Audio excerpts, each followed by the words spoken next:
இடத்துல 3ஆம் இடம் என்று சொல்லக்கூடிய, அதாவது சகோதர ஸ்தானம் என்று சொல்வார்கள், வீரியஸ்தானம் என்று சொல்வார்கள், போகஸ்தானம், காரியஸ்தானம், இப்படி ஒவ்வொரு விஷயத்துக்கும் ஒரு முக்கியமான ரொம்ப பங்கு வகிப்பது வந்து 3ஆம் இடம். 3ஆம் இடம் நன்றாக இருந்தால் தான் அவருடைய ஆயுளே வந்து நல்லா கெட்டியாக இருக்கும் அப்படின்னு கூட சொல்லுவாங்க. நிறையா இருக்குது 3ஆம் இடத்தை பற்றி ஏகப்பட்ட விஷயங்கள் ஒவ்வொரு இடத்துல சொல்லப்படுது.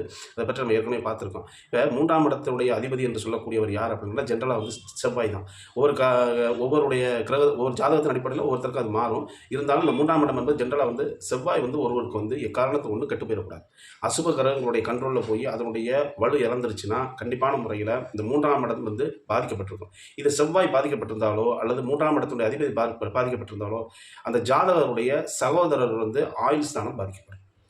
அது மட்டுமல்ல, அவருடைய ரிலேஷன்ஷிப், அதுங்களோட சகோதரர் ரொம்ப வறுமையாக இருப்பார். அதாவது 3ஆம் இடம் வந்து ஒரு நல்ல நிலையில் இல்லாமல் செவ்வாயோ 3ஆம் இடத்திற்கு அதிபதியோ பாதிக்கப்பட்டு அசுபகிரகங்களுடைய கண்ட்ரோலில் இருந்துச்சுன்னா நிச்சயமான முறையில் ஜாதகர்களுடைய சகோதரர் மிகப்பெரிய ஒரு பாதிப்பை பெற்றிருப்பார். அல்லது அவருக்கு பிறகு